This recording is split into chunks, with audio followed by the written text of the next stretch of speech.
I'm going to stick with the Telegraph. This is a story about free speech, my favourite subject, Cressida. Your favourite? Well, one of them, apart from origami and badminton. This is my favourite subject. Shakespeare. Ancient things. OK, universities told to protect free speech from foreign state attacks.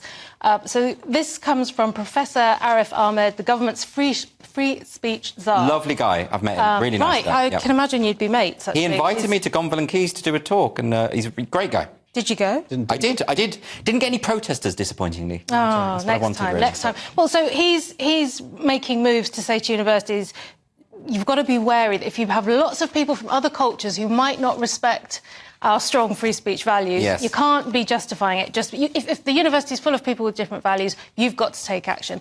And this is coming in the wake of the Higher Education Freedom of Speech Bill from May last year, which is putting the emphasis on university. Yeah, I mean, make sure. It was always difficult for me because I always thought, it sounds weird imposing free speech with a rule, with a law, right?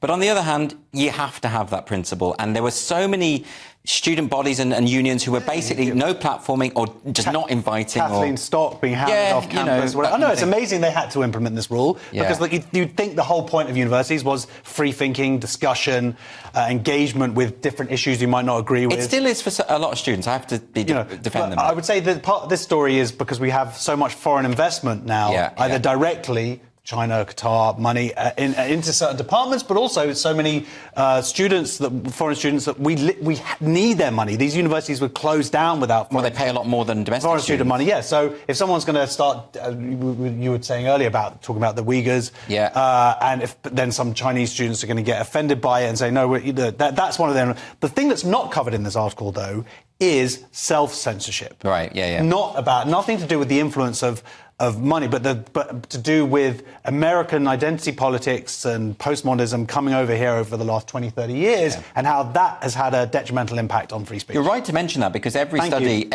you are sometimes right, broken clock and all that.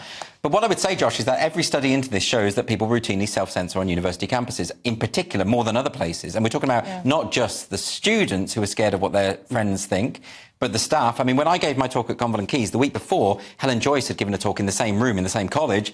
There were people banging drums and all sorts of stuff. They had to sneak students in because they were terrified of being seen by their other student, peers and being demonised as a result. And we've had studies saying that staff who are right-leaning censor their own opinions. This is absolutely not what a university is about, is it? No. I mean, it can't be like this. How do we change the culture then? Because you can't change self-censorship by force.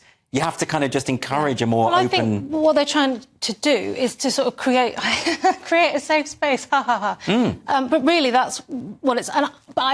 I don't think that gets around the problem of self-censorship immediately. I mean, maybe it will in 5, 10 years. I don't know. Will it become fashionable again to be a bit... to have... But I have to say that the free speech czar, Arif Ahmed, the professor, has done a fantastic job in it. He made a point of inviting people to Gonville and Keys who were heterodox speakers, unconventional speakers, even though the master, or the person in charge of Gonville and Keys, was a nightmare authoritarian, basically saying, she was disapproving of Helen Joyce and saying all sorts of terrible, incorrect things about... But he went ahead anyway. So we need people like that. We need academics who will stick their neck out. Yeah, we need a channel. A TV we need channel. a TV channel. TV news channel where we can find out what heterodox means. Like this one.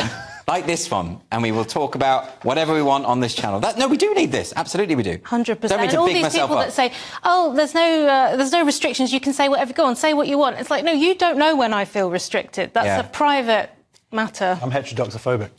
You're going to have to look this up after this. I will have to after this show. After I read your book. I'm not. Have you still not read my book? It's been at the bottom of my bag for 2 years.